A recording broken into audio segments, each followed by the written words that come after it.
All right, welcome everyone. Again, this is the Triple Zero Freight for Cities webinar. This is our day 2 session on zero emission freight. Welcome, thank you for joining us. We will begin now. Thank you, Travis.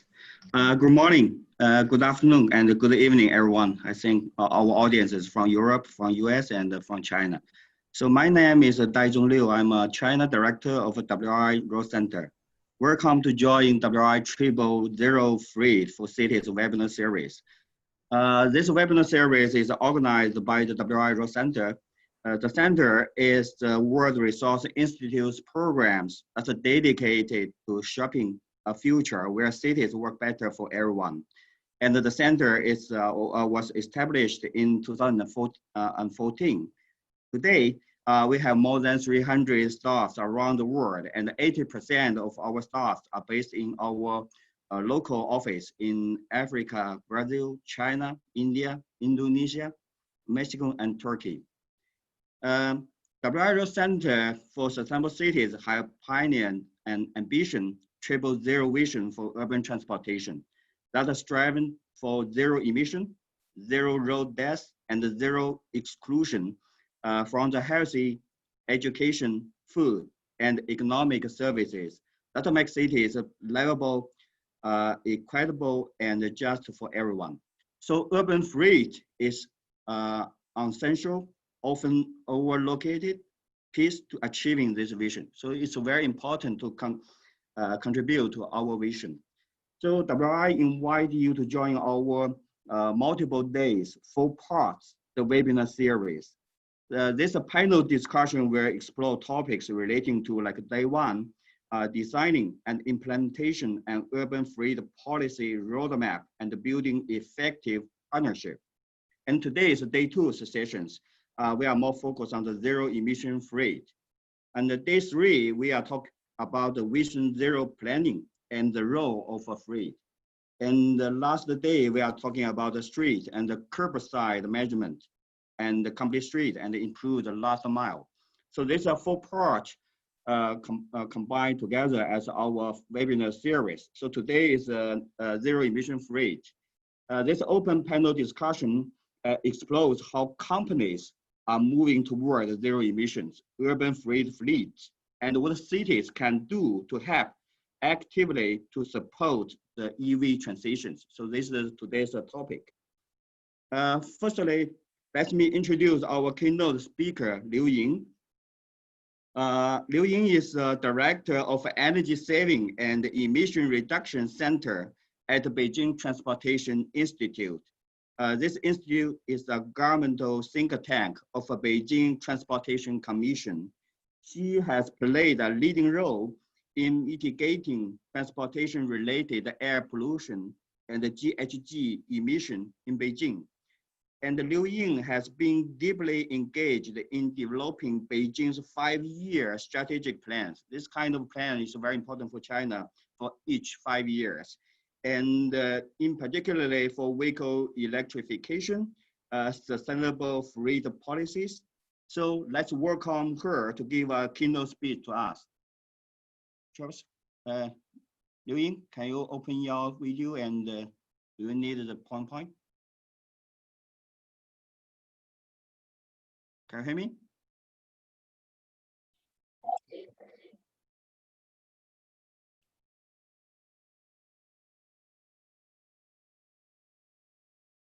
Oh.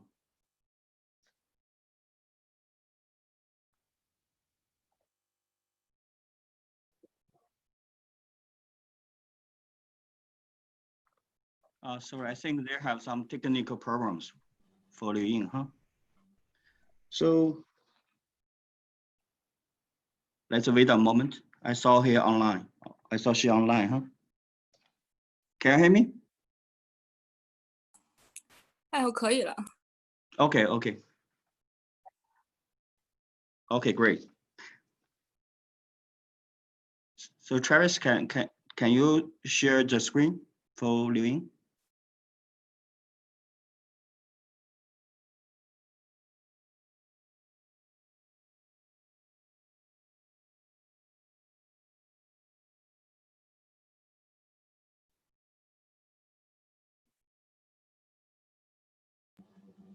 The slides will be up in a moment.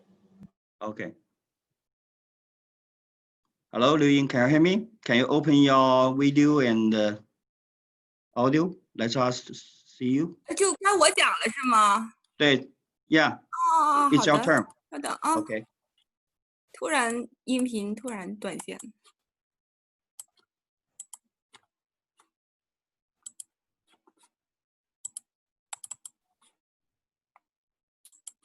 可以看到吧？ Yes, yes, we can. 各位不好意思啊，刚才我电脑出了点小问题。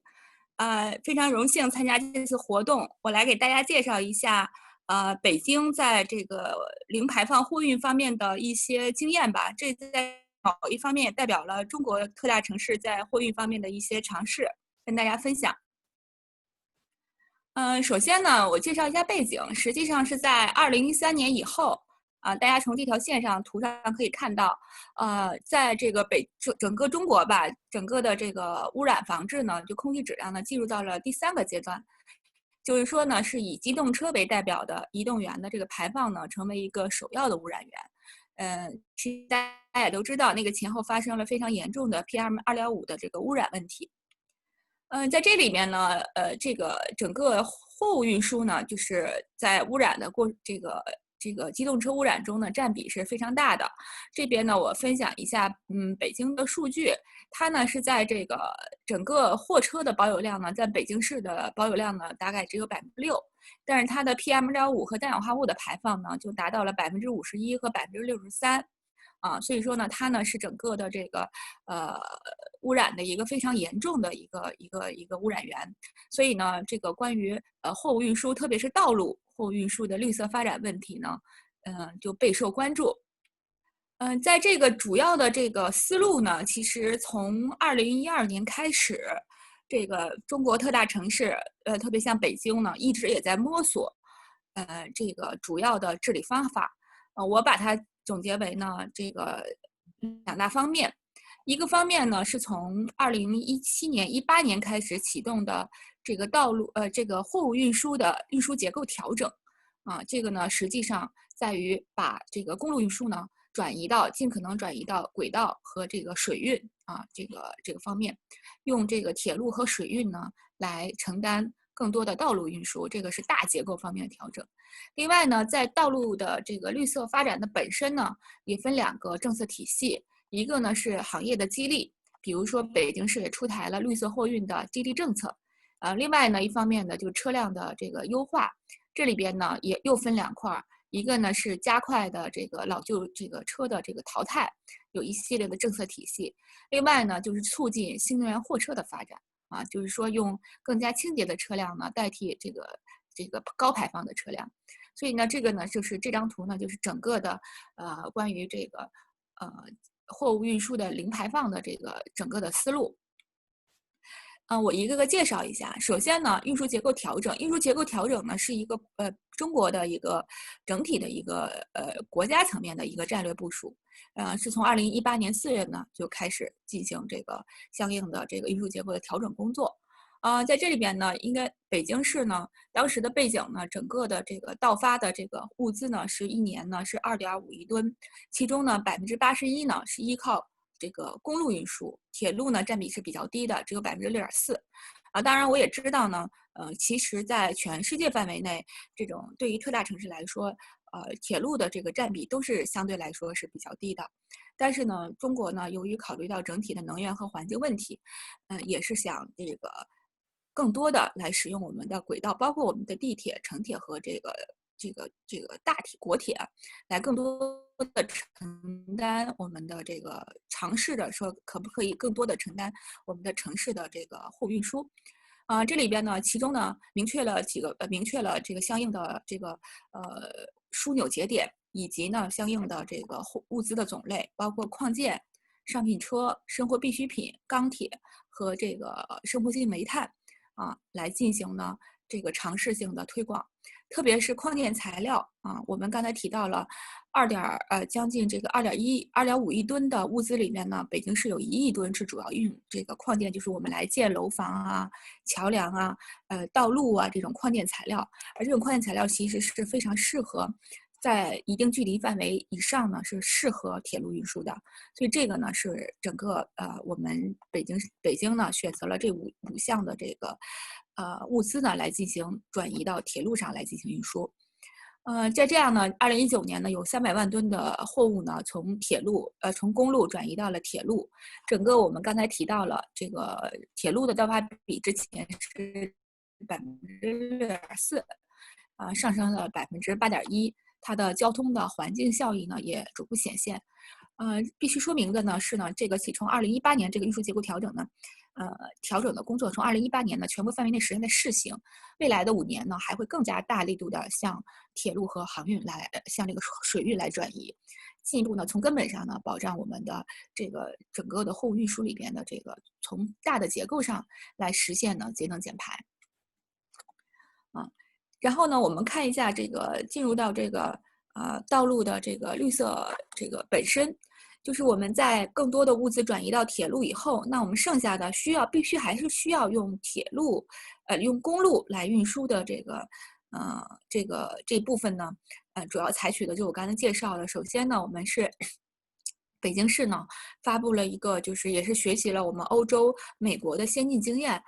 出台了这个绿色的货物运输的这个发展的实施方案对这种高效的货运企业呢，我们这个进行这个奖励，一共呢设置了这个多项的这种指标和加分项里边包括像我们新能源车的比例，我们这个其中这个低排放车辆的比例，以及这个企业的运输效率等等，一共呢这个相关的这个促进了相关企业呢更新新能源和这个车辆呢是2.3万辆。另外呢，就是加快这种我们的老旧的这个淘汰的这个车辆，这里边呢其实用了2部分，一个呢就是我们有一定的这个北京市呢出台了这个资金的支持政策，单车呢最高的可以补贴10万元来进行这个刺激和激励。另外呢，就是我们实行了限制性政策，实际上北京是实行了比较严格的这个低排放区的这个政策，就是说我们在全市域范围内是不允许国3排放货车通行的只允许国4及以上的车辆通行这个呢是从就全天呢全市范围内，北京市范围是非常大的，有1.6万平方公里，在这么大的一个范围内呢是不允许国3货车来使用的。另外呢，我们对城市5环内对办理我们，因为北京市实行的是白天必须持证才能上路，其中呢我们这部分车辆呢90%是新能源汽车，就是在这个发放通行证的时候呢，专门大家可以看到这边有个电的这个字，就这张证呢就是专门发给新能源汽车的。目前呢，这个新能源汽车当时在实行这个政策之前呢，北京市这个持证的这个车辆呢，新能源货车只有4%，现在呢已经到了71%，就是说我发100张通行证里面呢，有70张呢是发给新能源的。然后第4季度呢，我们在2020年底将达到90%，因为呢剩下呢还需要有一部分的汽柴油货车呢去提供它一些比如说危险品冷链的这个运输，所以这部分呢就整个第4季度这个整个的比重呢我们在90%，还有10%呢用来做一些基础的保障。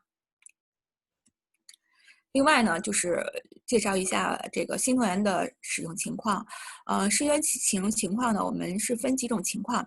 第一呢，是在一些像比如说矿电材料，我们这个北京市呢推广了这个就是这个在这个载乘这个续航里程在170公里的这个重型卡车这个正在实验，它是一个换电模式。大家可以看到，这张图呢，就是重型卡车的这个换电站。然后呢，它是充换一体的新能源重型货车。另外呢，也会把这个一些一些像那个搅拌车呀等等，也在推行这个纯电的这个模式这个呢，这样呢，实现我们矿电材料的运输呢，从铁路运下来以后，直接就用这种这个重型的这种这个纯电的这个卡车呢进行短接，这样的话呢，整个的矿电材料的运输呢就是一个相对来说是一个从污染物的角度当然碳排放还是有的，从污染物的角度是一个就零排的这么一个过程。这个整个的运输链条呢，在北京呢已经在实施了，下一步呢还会进一步的推广。另外呢，就是氢燃料啊，因为大家也知道，就是重型的这个换电模式呢，它的限制还是说这个里程比较短啊，基本上就是在单程80公里以内，所以它适用的应用场景还是比较有限。那结合呢冬奥会这个2022年冬奥会的这个举办呢，我们北京呢也在研发并且推广呢氢燃料的这个货车。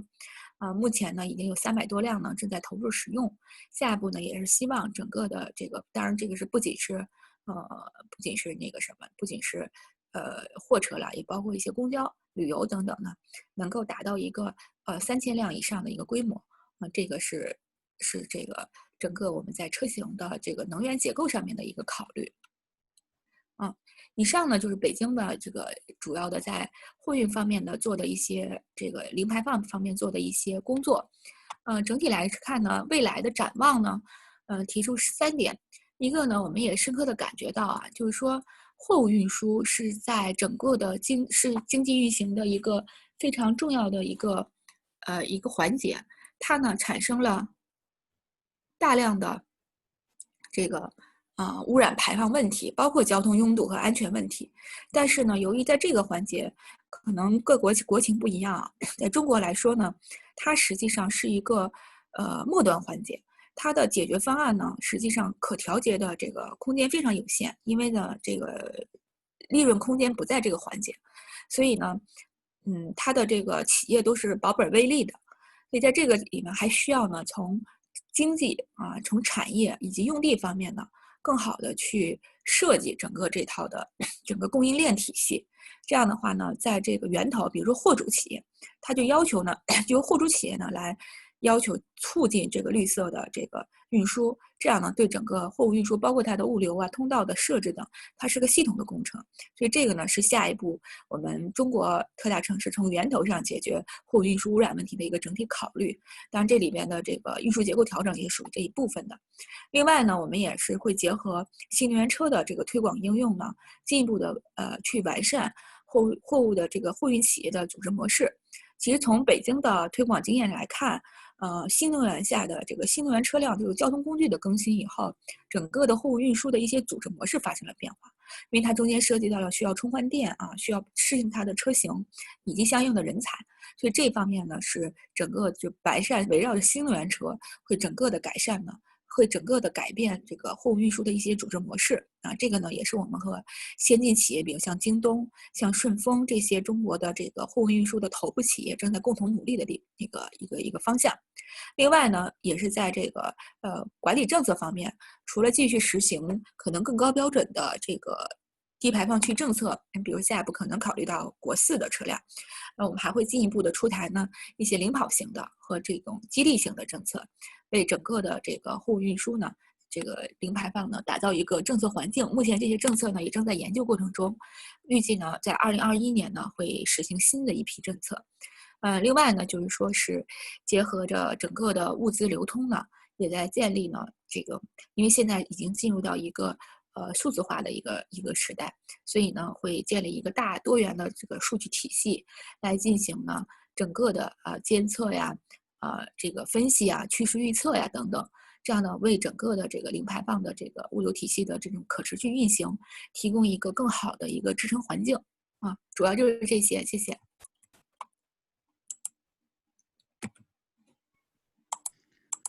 Okay, thank you very much, Liu Ying. You really give us a lot of brand ideas. We can discussion it later in our panel discussion. So before we go to the next session, let me introduce our panelists. First, let's introduce the Giacomo Lozzi.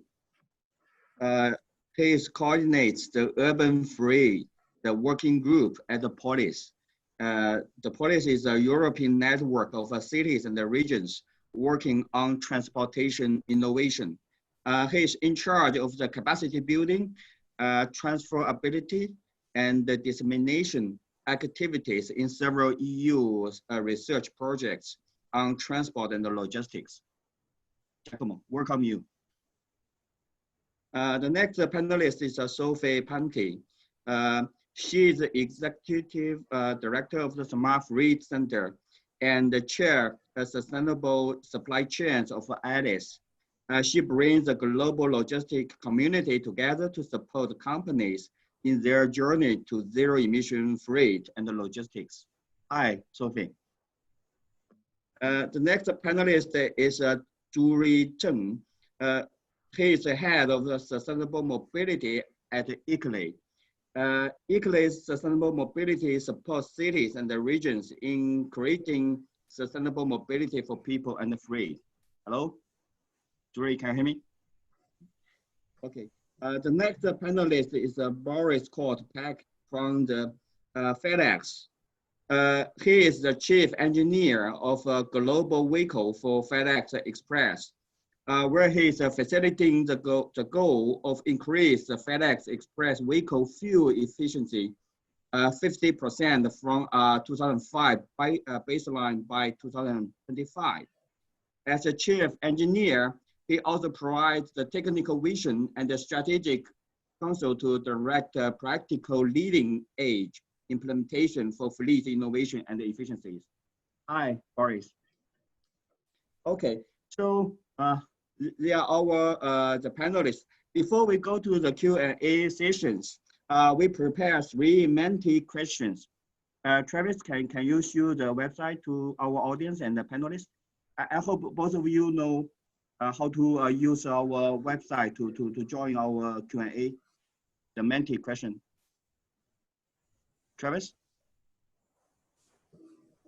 So we have 5 minutes to answer this question, and this question can also a part of our panel discussion.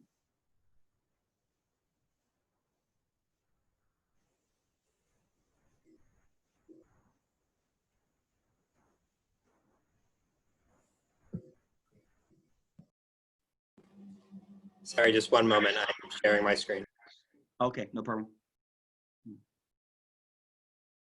So, okay.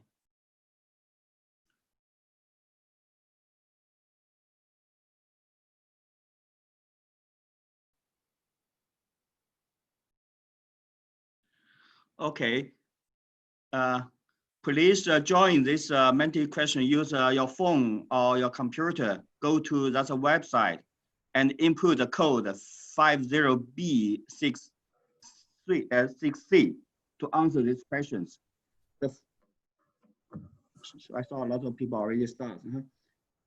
So the first question is about what policy intervention in your city using to decarbonization fleet.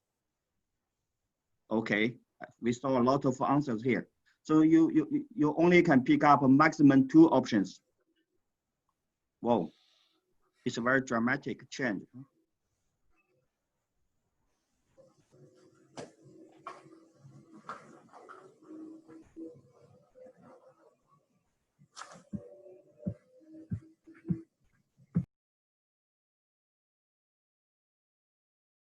So most of people thinking something else. Oh no, the first one, huh? The subsidy is more important.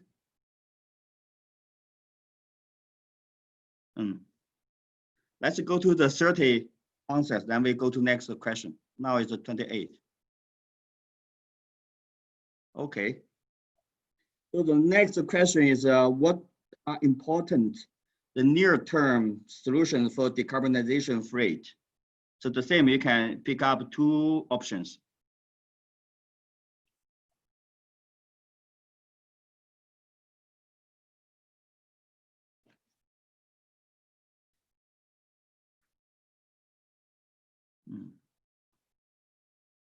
Most of people select the battery EV, huh? Even not a hydrogen fuel EV, huh? Interesting. So let's go to the next question. So later we can come back to this question's answers. So which vehicle class represents the quickest win in terms of fleet decarbonization? So this is the last question.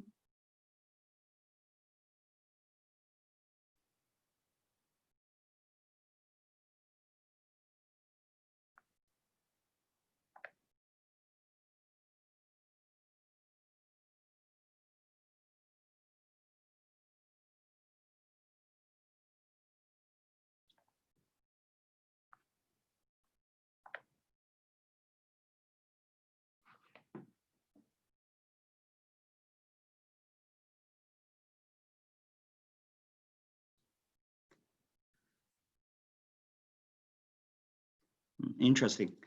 Okay. So Travis, can we go back to the first questions answer? And we can go over the first questions discussion, first round discussion.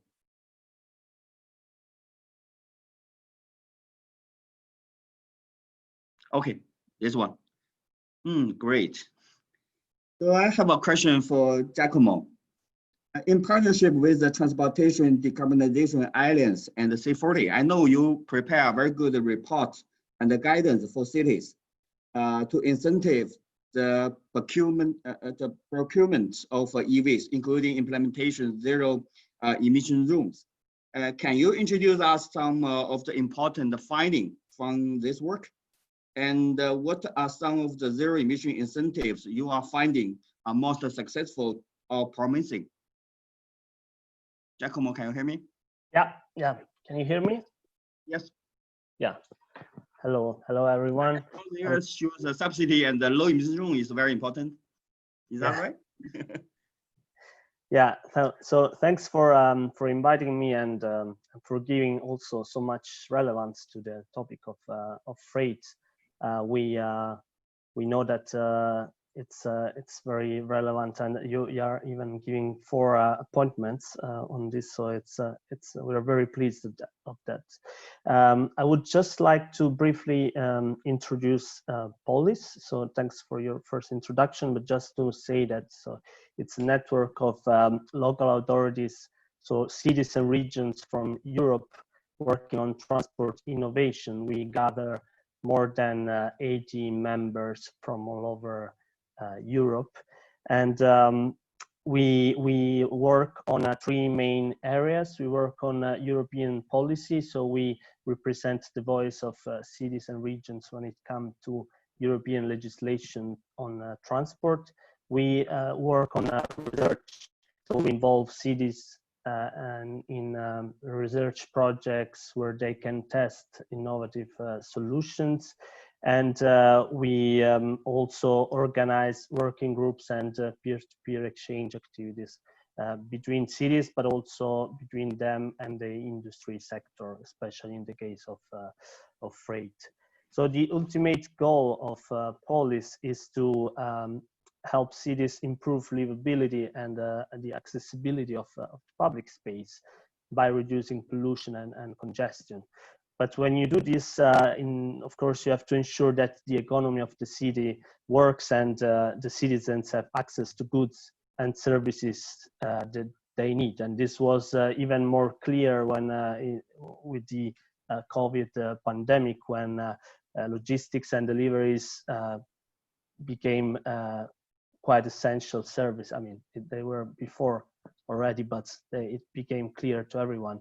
So also the increase of e-commerce due to COVID, but also pre-existing urbanization trend brought the need to mitigate the possible negative impacts of these augmented freight movements of different types. That's why also Polis has a dedicated working group on urban freight, which is growing, has a growing interest among cities. Before it was a bit neglected topic. And within this working group, as I said, we identify common actions and share solutions. And one of these is also being the target of zero-emission freight, which is also in line with the European priorities defined in the white paper and in the Green Deal. So we discuss also these solutions with the industry sector, in particular ALICE, of which Sophie is also a member, which is the European platform for logistics, so that we can identify priorities together and therefore speed up the transition. And based on these dialogues and the research projects we are involved in, we have also started preparing this document that you mentioned, and it's still under preparation, but where we identify also some incentives for this transition. And I think the correct answer to your pool is not something else, but everything, in the sense that the right solution is a combination of different types of incentives that can be more money related, like tax benefits for the investment in electric vehicle or charging infrastructure, but also vehicle purchase subsidies. This was very clearly presented in the keynote speech. Also leasing and new financing mechanism, but also since the total cost of ownership is overall convenient, yeah, we need all these measures to support especially small players to adapt.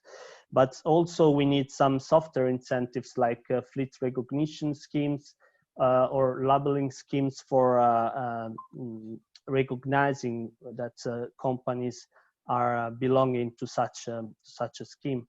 And also other positive incentives like preferential access permission to limited traffic zones or areas and bus lanes that can give a comparative advantage to players that behave correctly and in line with policy requirements.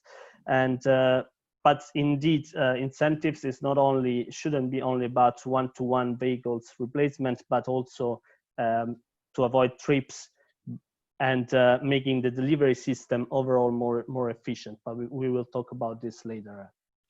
Okay, thank you. Thank you. Giacomo, I think you mentioned a very important thing. That's the right solution should be the combination with a lot of solutions. And there have no single solution can be the best. So I have a similar question to our next panelist, Duri. So when you implementation such kind of zero emission freight in the city, what kind of a barrier of the policy you thinking is the most challenging? And do you have any tools can use for the city to moving forward? Thank you, Daizong, and also thank you for WRI for these wonderful experiences and opportunity to be able to speaking and also to see some of the colleagues here, because some of the colleagues on this panel I haven't been able to see in person for the past few months, even though we have been working on the same projects. Also wonderful to see many of the familiar names or faces on the attendee lists, which I hope wouldn't trigger too many very sharp questions later. So as you know, ICLEI, we mostly work with cities in emerging markets or emerging economies, most of all. The context actually varies, but I do agree on Giacomo's sort of presentation and comments early on, as today is no single bullet that actually reflects very well on the problems we have been encountering at ICLEI while we're working with the regional governments and cities. The barriers and challenges actually come from, if I may say, just use very simple 3 bullet points. They are data, which means because the stakeholders in the field are still very fragmented and it's hard to have an overview of the urban logistics or urban freight, which is the area that ICLEI has been working on. So for cities, it's really hard to understand the freight transport, freight movements in their jurisdictions. And secondly, it's the barriers in terms of the regulation and mandate, which goes hand in hand with the first bullet point, because it's a very fragmented industry and sector that cities, while they don't have the overview of the sector and the industry, it's hard for them to come up with that one single umbrella overarching regulation and policy to regulate, to manage the urban freight sector. And many times that cities don't really have the mandate to put their foot down, to really crack down the say freight traffic or illegal or informal transport sector. Sometimes it's actually the state government or the sort of the provincial government actually have the mandate to regulate the freight sector, and sometimes it's even in the hand of the national government. And there's a incoherence between the level of different governance. I think last but not least is the stakeholder engagement when at ICLEI, every time we reach out to partners. Talking about logistics, someone just rang my bell, and definitely from DHL that came right in time for this session. Sorry about the interruption, perfect timing. Last but not least, stakeholder engagement. Whenever, as eClay, we went out to this field to work with cities, and we realized that nobody actually in that particular city, from the public, from the business sector, from the government and sector, has the overview of actually who uses the freight. I mean, we all use the freight, like my tea, my coffee, we all use the freight service, but like actually who survive on the freight industry and who work on the freight industry and who should put their skin in the game. I think that is a very crucial question. And for tools, we don't have the silver bullet. However, we are thinking that one is the for cities to understand their GHG or carbon emissions, which is what from eClay we have been developing with partners such as Smart Freight Center, to understand how the best for cities to report their own GHG emission through the data they have. Limited resources, they have physical resources or data-wise. And secondly, I think peer-to-peer exchange is very important, like Giacomo has mentioned. So for eClay, we just recently set up this ecologistics community, and to encourage the peer-to-peer exchange, using the pool of the experts and experienced cities to sort of to stimulate the conversations between cities, because some cities might find common grounds between each other. It's easier for them to scale up, to transfer their skills in one way or another. So these are the two sort of tools from eClay we have been working together with cities. Okay, thank you. So we are really expect to see the truth can be applied in China or some other cities around the world. And my next question is to Sophie. Sophie, I think you are very famous expert in the public and the private collaborations to moving the zero emission freight. So my question to you is, what are important action areas you're thinking that the city and the companies can work together? And could you provide some example or cases that's very successful to moving forward? Thank you. Please unmute. Yes, I just unmuted. Can I share my screen to show a slide? Yes, sure. Because I'd like to show a slide. Travis? I think I can do this. Okay. Hope you can see this one. Yeah, can you see my screen now? Yes, I can see. Yeah, okay. So thanks first of all for inviting me to be part of this webinar as well. And I wouldn't say necessarily an expert, it's more like we're network moderators, coordinators, trying to bring the private and public sector close together on this important topic. What is really key is to understand private sector companies deliver freight in cities. Obviously, you have also some public services like garbage collection, but by and large, it is private sector players, whether it's DHL or Amazon or others or big companies who hire carriers to pick up and deliver freight. And at the same time, the government is there to set the policy and to the infrastructure. So in order to decarbonize freight, there are 5 solution types. First, on the left is that you reduce the freight demand. So what you're trying to do is making sure that there's less demand for freight, for example, by getting people to pick up the goods they buy in the store rather than you having to drop it off, or for example, by co-loading, right? The second one is about transport modes that are smartly used to combine. So could freight be delivered in Amsterdam? We have DHL boats on the canals. There's also cargo bikes that can deliver it. This morning I've been taking photos of food couriers who are taking the parcels at the last mile or last 100 meters rather than trucks, and that doesn't clog the small streets here. So that's the second one. The third one is about fleets and assets, sharing them to the maximum possible. Here is where I can imagine where if different suppliers, whether different companies, for example, all deliver goods to customers in cities, where they start to combine their freights in a single van, so that you have less vans traveling to the city, but also packaging. So for example, if you order a t-shirt, why not have it rolled up instead of having a flat big box? And that way you need less space, and so more goods can fit in one vehicle, or you can use smaller vehicles to deliver. Fleets can be more energy efficient. So we know better tires can save a lot of energy, especially in urban environment's driving behavior is super crucial and can save up to 25% of the energy used if you have good drivers compared to bad drivers. In Tokyo, for example, we see that the trucks in cities are really made very tall and skinny, so they can maneuver through small streets, and by doing so, making them tall and skinny, they can actually carry more cargo than lower vehicles. And finally, is alternative fuels. And as you saw in the poll also, from an urban freight perspective, electric is the way to go. Long distance, different story, but urban freight is electric, future is electric. Now, where the two need to work together is that if a company is going to say, I'm going to work on my urban freight by going electric, for example, you need cities to have infrastructure to charge. You ideally would like cities to give preference, for example, giving permits, restricted permits to get into the city to electric vehicles over others.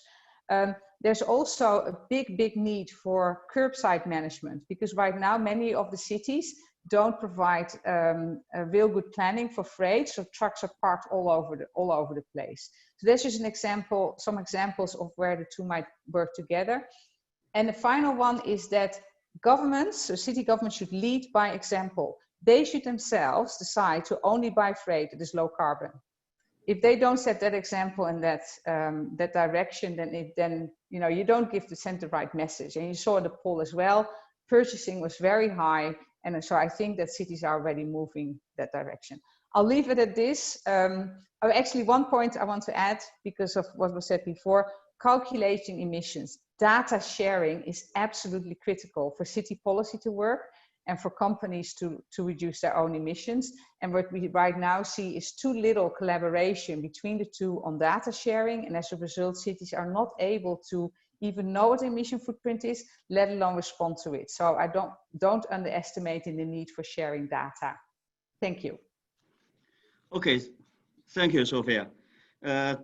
You are sharing the comprehensive measures. In summary, I think it is in freight sectors version of avoid, shift, and improve. Is that right? So that's correct.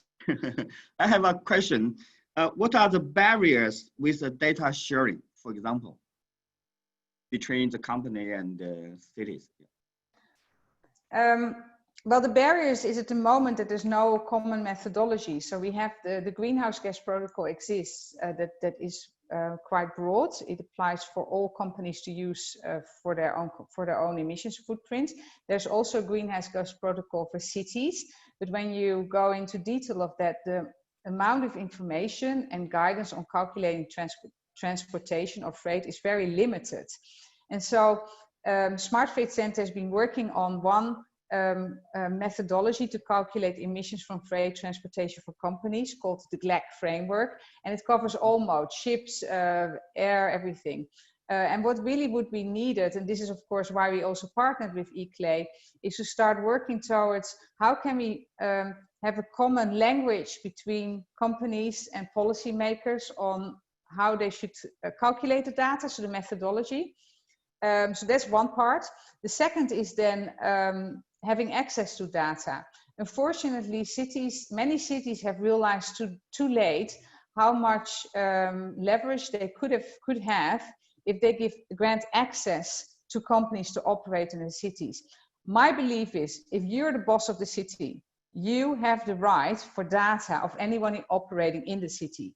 And I think that if governments would be more linking the access to basic data about trips covered, the type of fuel, the type of vehicle, etc., as part of the permits to give companies access to the city, they would overcome a huge barrier in data access, because the tool that Shuyu explained that eClay developed with our input, it heavily relies on data access, and that's exactly the barrier. They don't have that data access. So contracts is one. And thirdly, I think collaborations. I think if cities start developing their urban freight plans, just like companies are developing their own sustainable logistics roadmaps, bring companies on board as an early stage, see them as partners rather than a problem problem they create in cities with freight, many of these companies are very, very willing to collaborate and think together with cities, not only on what measures need to be taken and what policies they need to support them, but also how could a constructive way of data sharing and collection be set up that meets the need of government, but also it works in practice for business, because that's how businesses think. It needs to work in practice. So I think the partnership, the collaboration with cities and businesses, not only on solutions, but also on data, there's room for improvement. Okay, thank you. Thank you very much. Okay, so I think we talked a lot about the Menti question 1. Now let's go to the Menti question 2. Travis, can you show our the result of our question 2? Okay. Okay. So, okay. So I have a question to Boris. Can you hear me? So I will very want to know what's your choice. And when people think about the decarbonization freight, obviously the answer will be the e-tracks, but we talk it later. And now I want to know, your perspective on other solutions. So for example, do you think the delivery consolidation of cargo bikes or even drones will be the that you excited solutions for zero emission cargo? Or what other solutions are the most excited and promised for your works? Boris. Hello. Basically, the message FedEx has is that we're fuel agnostic. We're not picking a single solution because we are operating in 220 countries around the world. So that means that we've already got electric vans, for example, in Beijing since 2018 because of that mandate and because of the efficiencies.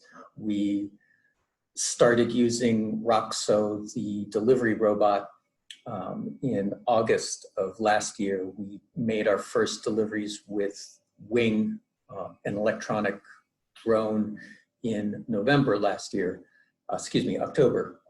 And we're working to roll out 1,000 electric vehicles in California and putting the infrastructure in place. And a general perspective that we've had for our thousands of delivery vehicles worldwide is what we call reduce, replace, revolutionize, which is the concept that you utilize what you have more efficiently. You reduce the waste within it, consolidate the freight, make sure that your routes are more efficient. As was mentioned earlier, your driver behaviors are more efficient, and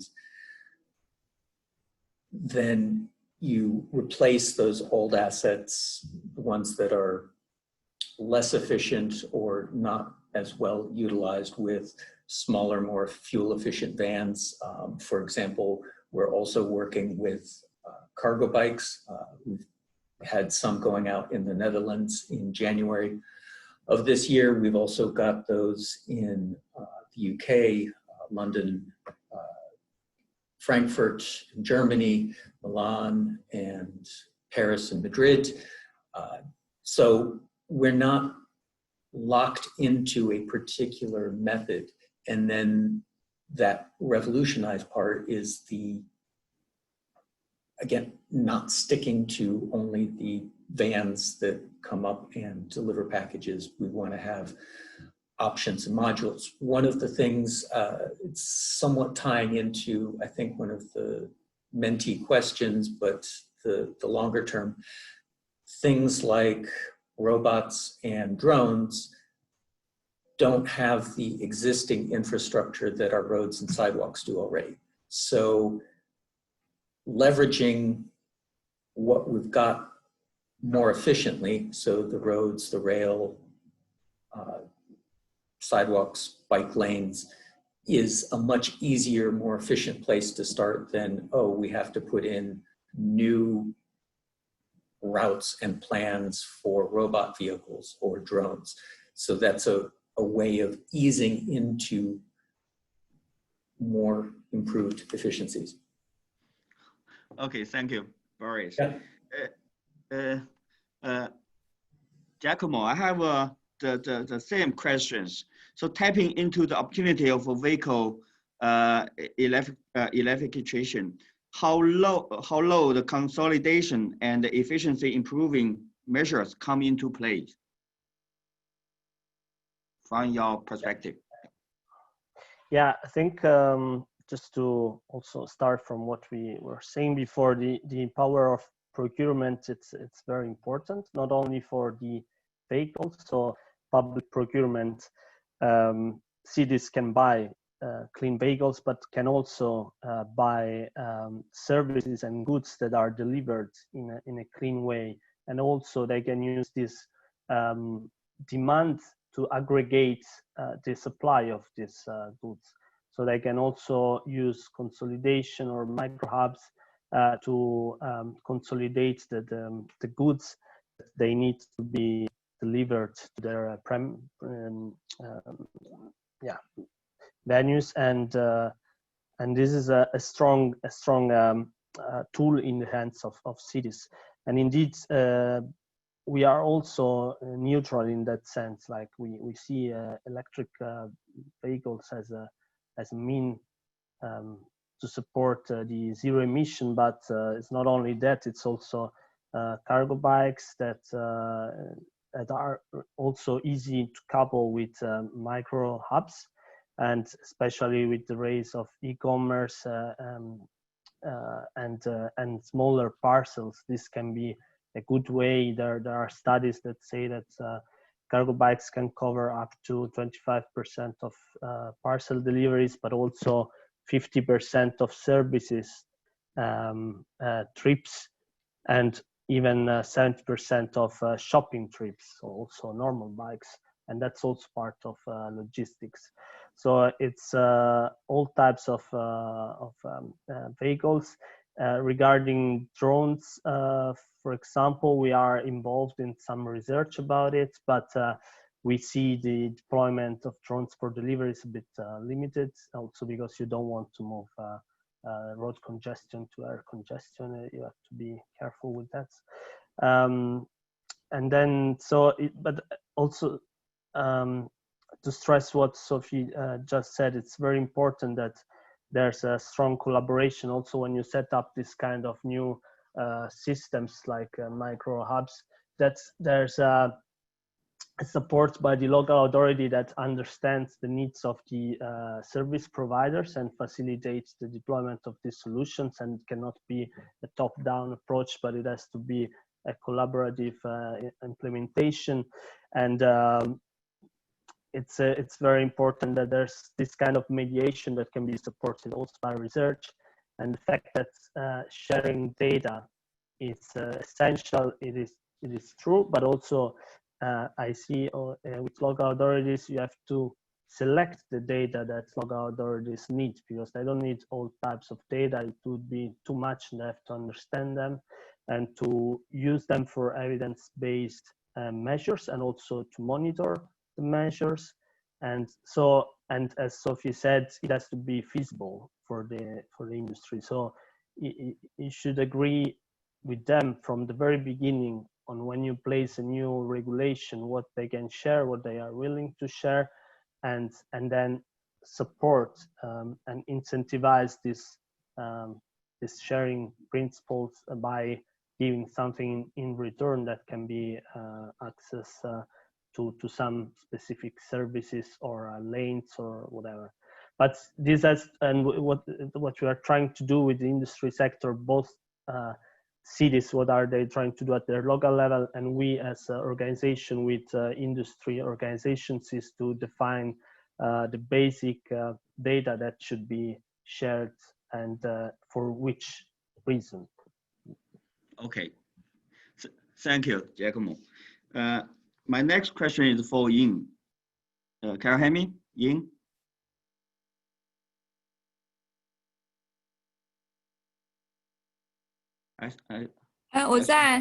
Okay, great. So my question is, as I know, the freight market is a very fragmentation. So that means that they have a lot of small size carriers in this market, small companies. So they will have a big problems from the financial resource or capacity, technical capacity for vehicle electrification. So as a public agency, what advice from you have for public agency or private company that's seeking to address these problems? They can help the small company can build up their EV capacities. Yeah, please.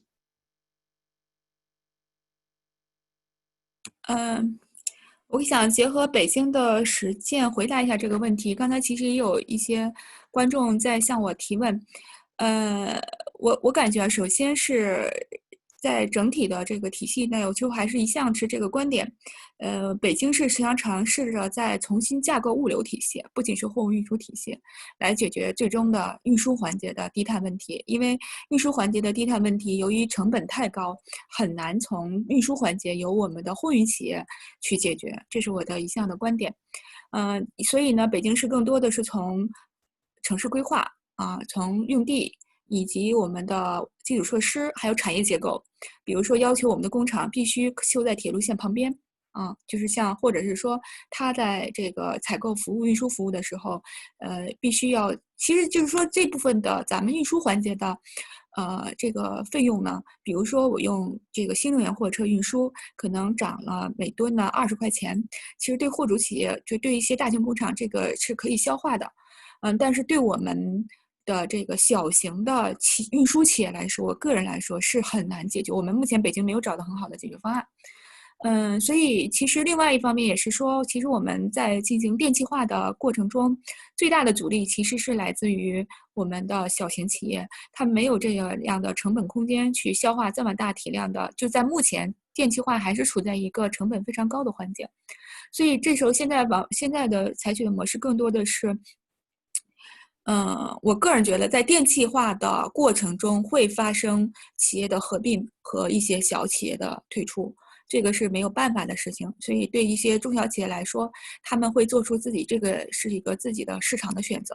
但另外一方面呢，也是政府会尽可能的提供一个公平的环境吧，就是说，为这个提供一些充电桩啊、充电服务啊、公用的这种配套啊，这个是肯定的，是来这个进行这方面的，以及大家对这种市场的机会来进行把握。但目前来看，从北京来看，更多的还是要依靠头部企业主要是这些。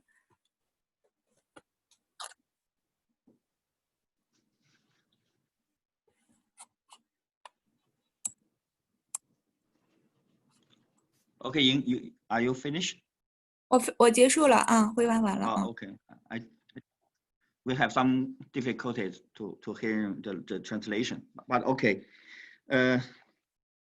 So I think we have a lot of a discussion on the Menti question 2, and now it's time to move to the next Menti questions.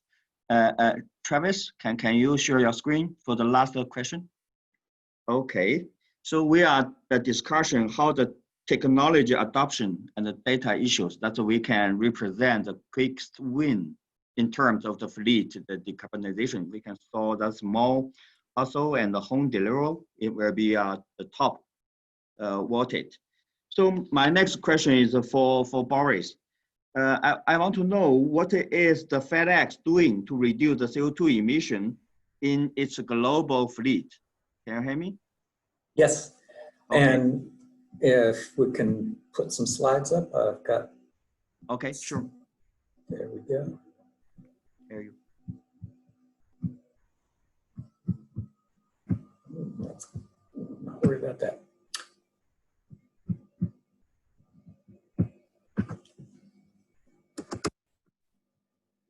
So some of the things that we're approaching, looking at overall efficiency and safety. There we go. This is what we've been focusing on to date with the intention of the 50% fuel efficiency improvement relative to our 2005 baseline, since with a goal of achieving that by 2025. And it's a little bit what I was referring to in the last question of right sizing the fleet. So we've got a variety of different vans and trucks. As I was answering one of the mentee questions, we've got everything from motorcycles on up to the large semi-trucks with trailers and tens of thousands of vehicles worldwide. The majority are the vans that are walk-in type. And what we've been working on is recognizing historically there were very large square vans with big engines, and the majority of our packages are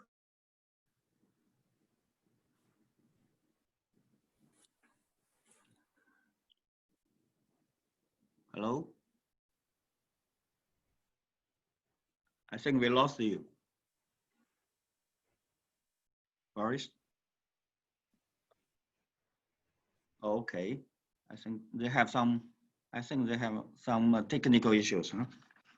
So let's move forward. I have a question to, let's just continue waiting the Boris to come back. Is that okay? I have another question to Zuri. Can you hear me? So we use this question to ask our audience what kind of vehicle classes that represent a quick win. But the question is, what are the major roadblocks for EV adoption, and why aren't EVs a larger percentage of the global fleet today?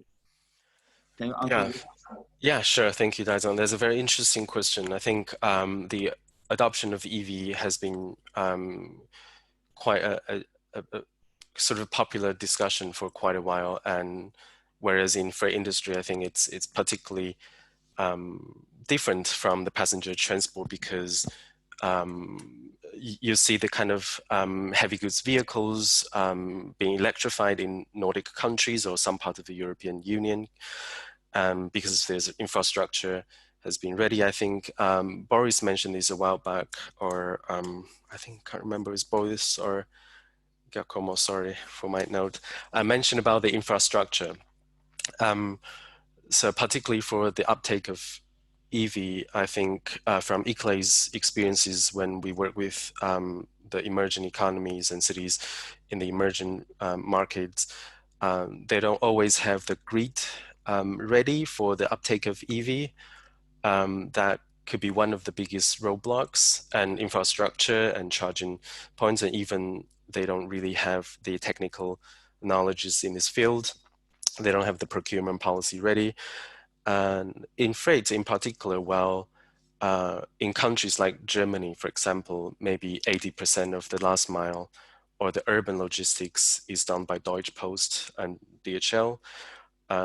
Say in India, Colombia, or Argentina, the bigger companies or bigger players may only account for, say, 30-40% of the last mile logistics, which means the rest of the services, which is the 60%, 70%, is actually done by private, like small companies, as In mentioned quite rightly. It's actually done by the small companies and also by informal sectors and sometimes even illegal sectors or the white label vehicles and companies.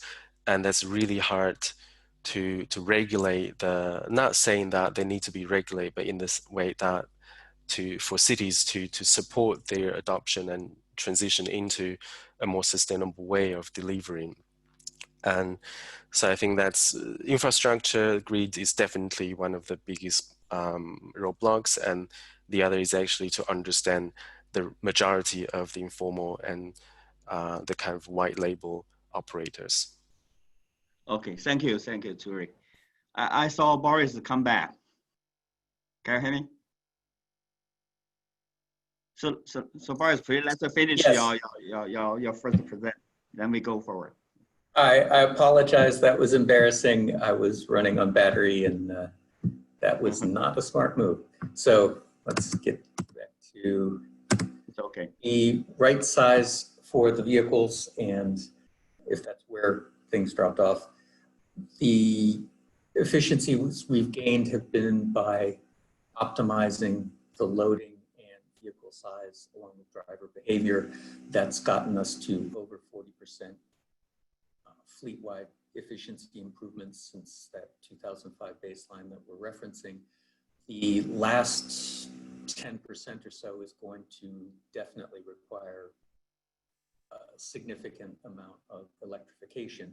And the fundamental reason on that is that we can continue to increment at very small levels, small percentages, vehicle efficiency, new improvements in engine management, multi-speed, semi-automated drivetrains, hybrids, things of that nature. But fundamentally, the biggest shift is going to be using battery electrics. And the part of what's happened, and I hope you can see my cursor on that, is that the improved battery range, and these are miles on that lower axis, used to only limit annual mileage of an electric vehicle to 10,000 miles or so, 15 maybe.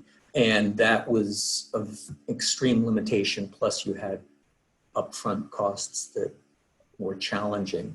And in the past 10 years or so, the battery prices and power densities have improved to a point where that improved range and reduced cost has the ability to, in our case, it could,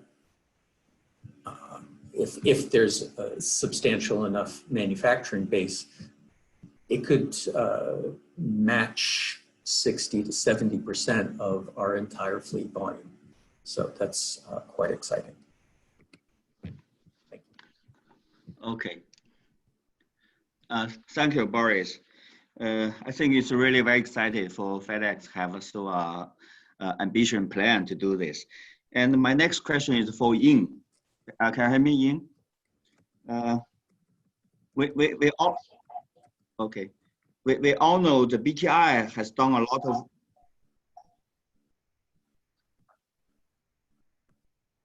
lot of work formulating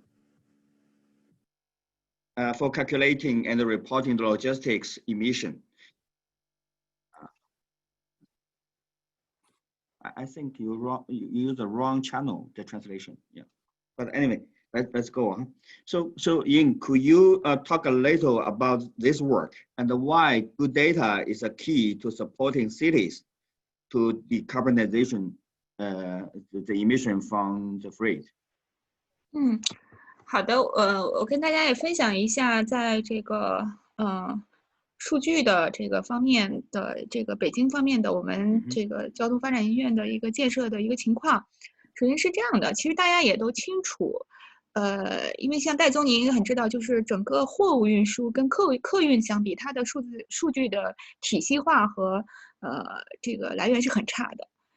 仅有这个现在这个大家刚才提到了那个传感器采集来的一些车端的信息，实际上虽然它能够刻画整个结合我们的排放因子是能够刻画出碳排放的计算量的，但是其实远不足以解决这个问题。所以我们的数据的结构除了比如说我给大家举个例子，比如说就刚才咱们提到我们。比如一个企业，它按照我们的工具算出来它的排放的量，能比较出两个谁高谁低两个企业。但你算完以后，你很难在决策我去采购的时候，因为它还有价格呀各方面，却能更采购那个低成本、低排放的这个企业。所以其实就是说，整个的我想表达的是，整个需要一个。我还是那句话，就是物流体系的重构。这个物流体系重构里边包括了数据，它的这个货物从哪儿来，它为什么来，它是由哪个产业来的，来了以后它为什么选择道路运输，选择道路运输以后它是怎么运行的。那这个过程中，去刻画出来以后，再去看，就是说我最终末端的污染物的排放是在前端的哪个领域去产生的，是谁是对它的主要因素。所以这个是中国在我们就北京呢，就是作为特大城市在建立的一套体系，就是一个物资流通的体系。在这流通体系里边呢，进行刻画。所以我们的数据来源呢，一般是4大类，有30多种，包括用地，就我们的物流设施都在哪里，然后我们的通道都在哪儿，我们的源头的生产物资需求是多少，结合我们的工厂，然后我们的车队有多少。然后我们的车队里面的能源结构以及车队的运行情况和排放因子等等，这是一个非常比较庞大的基于大数据和我们的常规数据的一套体系。所以目前来看的话，北京在这个整个的物资的排放的情况，以及为什么产生这些排放，以及怎么解决排放方面，数据刻画的这个基础还是比较好，已经在实际中进行应用了。未来的这方面的减排的政策也会是基于这套数据体系来进行研究和推动主要这些。Okay, thank you, Ying. It's really very brilliant the advice from you as an agency of a government. And my last question is to Sophia. So we all know that emission from the heavy duty freight or medium duty freight is still the critical challenges for zero emissions. And my question is, what can we do let the car manufacturers, TNCs, and the public agency do together to accelerate that's a heavy duty or medium duty vehicles zero emission? Yeah. Please. Yes. Thank you for this question. I realize that the focus is a little bit more on urban freight in this webinar, but to put it in context, of the global freight emissions, 62% is coming from road freight, according to the International Transport Forum. And of that 62%, 12% is then urban and 50% is non-urban. And that non-urban is by and large medium and heavy duty. So while there's a lot of promotion and encouragement on urban freight, and it's also important from an air pollution perspective, so I very much applaud it, we cannot wait for long distance freight. Yeah? And so the things that need to happen, in the long run, we need to move towards electrification.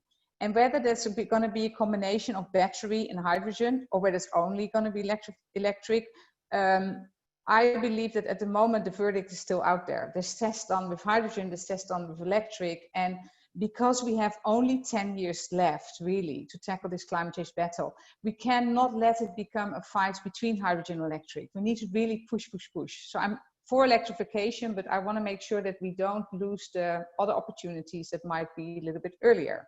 For example, many of the multinationals we speak to are looking at how can they add biofuel to the mix. Everybody realizes it's not going to solve the full problem, but if you save 1 ton of CO2 in 2020, by the time it's 2030, you've saved 10 tons. In other words, every ton we save this year is going to multiply 10 times by the time 2030, which is why early action is so important. The other things that I think are really critical is training of fleet managers at trucking companies.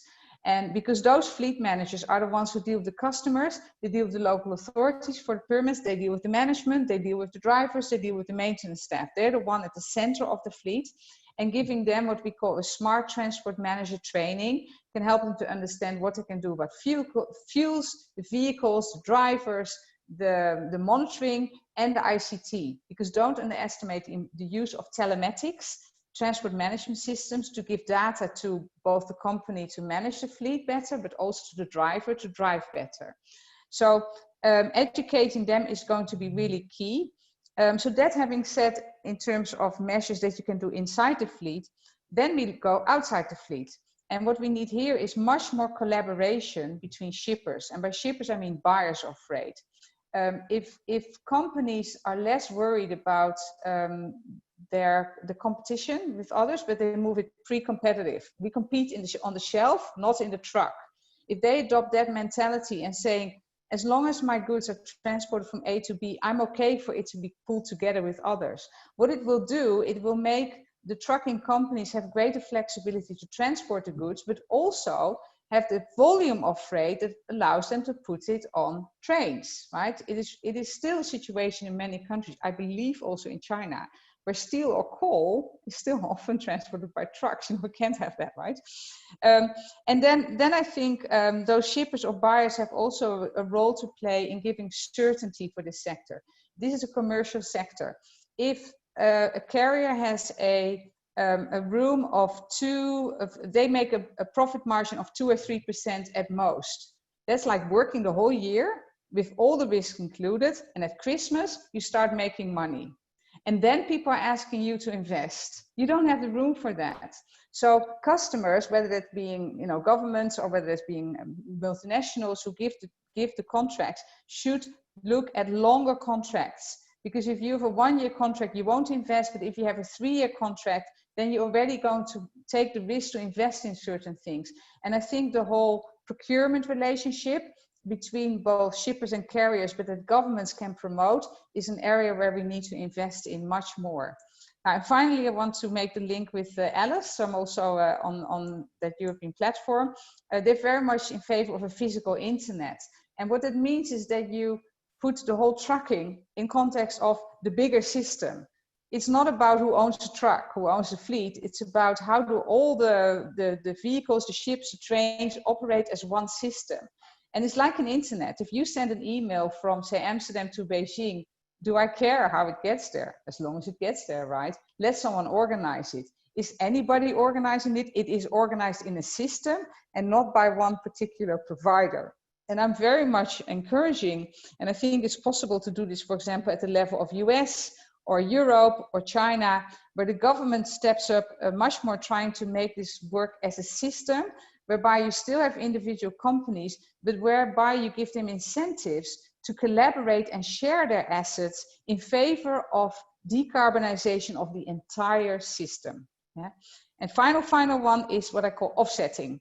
Money, we need money to invest in electric trucks and everything.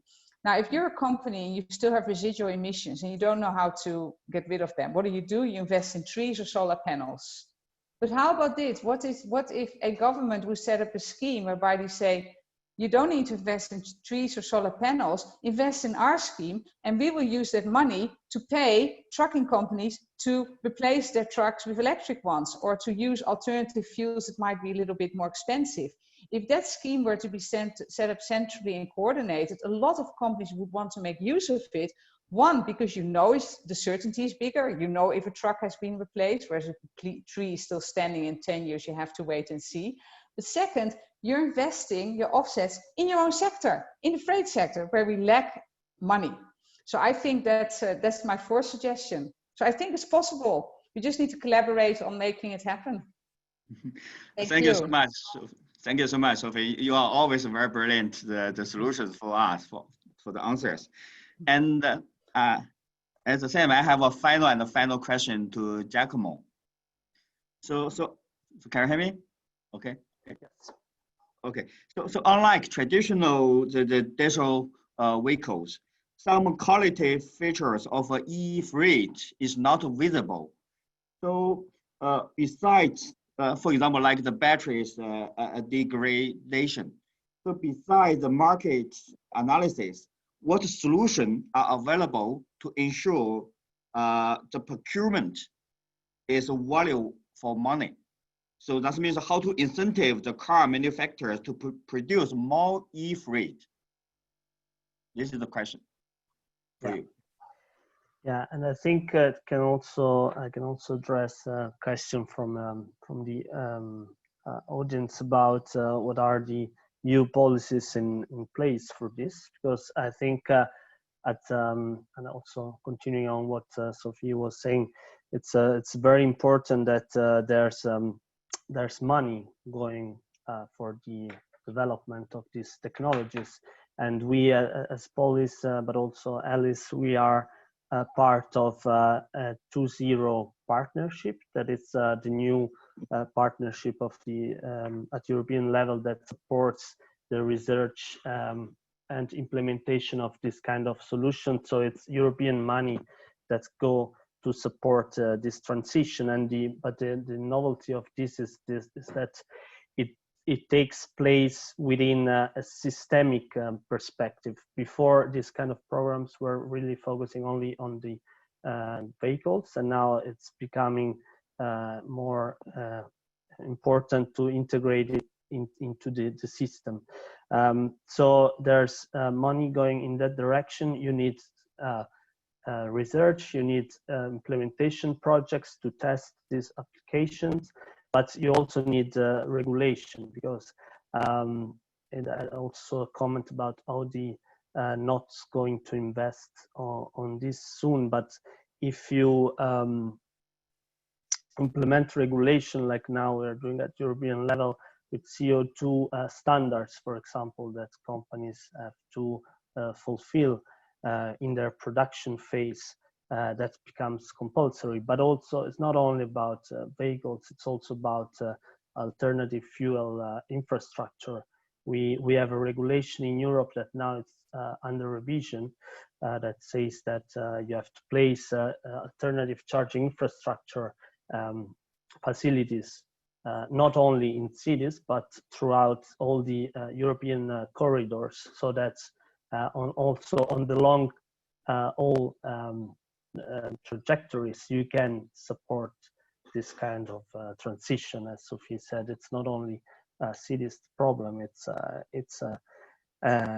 you cannot invest in cities, but avoid to do it on other dimension. So this is also very important. We are also, together with Transport Decarbonization Alliance, we are unveiling the hidden demand for this kind of vehicles, because the truck manufacturers complain that there's not demand from the operators on that, but we are now putting together the demand of different companies, but also local authorities that would like to procure this kind of vehicles if they were on the market at acceptable conditions.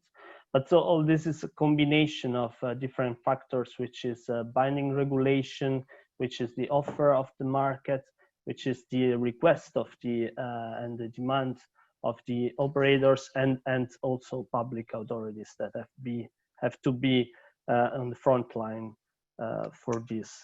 So yeah, I think it's very important that we are also now part of an alliance that is specifically focusing on clean tracking. It's called the European Clean Trucking Alliance, that will be launched tomorrow, that puts together around 20 leading companies focusing on creating this demand, which is very, very important. So that's a yeah, a bit an overview of what we are doing at European level. I think then the most important part is that you lower the initial investment price for companies, because this is, as was said many times before, this is a very high barrier. And in the last year, we didn't manage to do that, to significantly reduce the buying price. Then the TCO is convenient, but then if you cannot invest on vehicles at the beginning, or use a charging infrastructure that should be also tailored on the sector, because you have different types of sectors that on logistics, especially urban logistics, that need totally different types of charging support. You can have the depot charging or opportunity charging, but you have to understand for whom and when. So that's also need of cities to understand the sector and to tailor policies based on what is needed. Okay.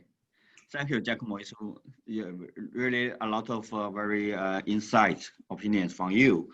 Okay, I think we are only have 3 minutes left. So the last question, let's answer some audience. I pick the question from audience. So anyone of you can answer. That's it's how freight sector is affected by the COVID-19. How do you think about it? And what emerging trade we observed that would define a zero-emission future? So anyone have ideas to answer this question? The COVID-19? Okay, Sophia. Yeah, well, I think that there's a few trends that are happening. One is that more people work from home and stay at home, and that's going to shift the amount of transportation from personal transport to freight transport, and it makes the urgency to decarbonize freight even more important, in particular in cities. Second, I think a lot of companies that have as buyers or shippers, you know, buy the freight, have tried to reduce the prices by all the time. And squeezing the last drop of blood out of the carriers, if you like. And they realize that in return, they have no transparency. So they're not resilient. So the shift will happen from moving from the just-in-time freight delivery to just-in-case, whereby companies are going to want to give up a little bit of flexibility and trying to give better contracts and give the suppliers more certainty in exchange for data, more transparency of the supply chain, so that those companies are better able to respond in crisis of Corona. Because even if Corona, the worst the worst actually not over, depending on where you are, but there will be still hotspots popping up. You know, Beijing in a second lockdown, that will happen in other places in the world. And if you're a company, you want to respond. And thirdly, I just think that we finally got the topic on the map. I mean, everybody's talking about freight, which 7 years ago when I started Smart Freight Center, I could only have dreamed of.